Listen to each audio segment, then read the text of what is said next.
कटक में खेले गए पहले टी20 मैच की शुरुआत दक्षिण अफ्रीका के टॉस जीतकर गेंदबाजी चुनने से हुई। भारत की ओर से ओपनिंग करने उतरे अभिषेक शर्मा और शुभमन गिल।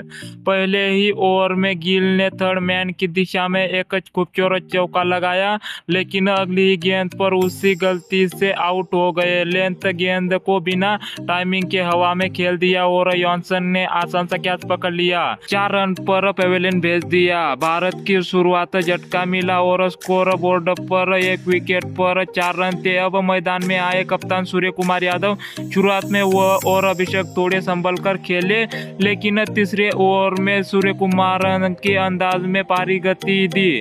पहले मिड विकेट के ऊपर चौका, फिर अगली गेंद पर शानदार छक्का जड़ा। खुशी ज्यादा देर नहीं चली। तीसरे ओवर में तीसरी गेंद पर सूर्य भी गिल की तरह गेंद को हवा में चिपक कर बैठे और मार्कर ने आसान सा कैच पकड़ लिया। सूर्य 12 रन बनाकर आउट हुए। तिलक वर्मा क्रीज पर आए और अभिषेक शर्मा जॉनसन की शॉर्ट गेंद को बेहतरीन पुल के साथ छक्का लगाया। चौथे ओवर में सिंपाला ने एक कसी हुई गेंदबाजी भारत को रनगति रोक दी। 5 ओवर के बाद भारत का स्कोर 32 रन था। धीमी शुरुआत, लेकिन विकेट हाथ में थे। छठे ओवर में तिलक ने 2 चौके, पावर प्ले खत्म हुआ और भारत 40 पर 2 विकेट पर पहुंचा। 7वां ओवर भारत के लिए अच्छा शुरू हुआ। अभिषेक शर्मा ने सिंपाला को लगातार 2 चौके जड़े, लेकिन फिर वही गेंदबाजी वापसी करते हुए उन्हें स्लोवर की गेंद पर फाइन लेग पर कैच करवा गए। अभिषेक शर्मा 17 रन बनाकर आउट हुए और भारत को तीसरा झटका 48 रन पर मिला। पारी अब फिर से दबाव में थी। 8वें ओवर में नोकिया और केशव महाराज ने भारतीय बल्लेबाजों को खुलकर खेलने नहीं दिया। रन आए, लेकिन बाउंड्री नहीं आई। भारत रनगति बदल रहा था, लेकिन गेंद पर बैट अच्छी नहीं आ रही थी। 10वें ओवर में तिलक वर्मा ने नोकिया की छोटी गेंद पर एक शानदार 89 मीटर का छक्का जड़ दिया। गेंद स्टेडियम की छत तक पहुंच कर बाहर गई।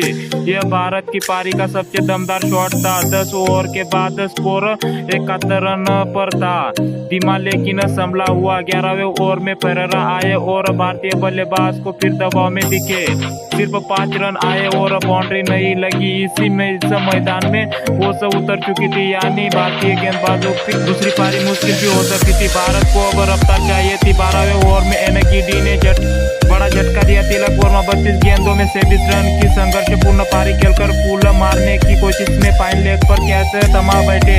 भारत 78 रन पर 4 विकेट था और स्थिति की चिंता वाली हो चुकी थी। तब आए लंबे समय बाद वापसी कर रहे हार्दिक पांड्या और उन्होंने आते ही खेल बदल दिया। महाराज की गेंद पर हार्दिक ने लगातार 2 छक्के जड़कर रनगति में जान डाल दी।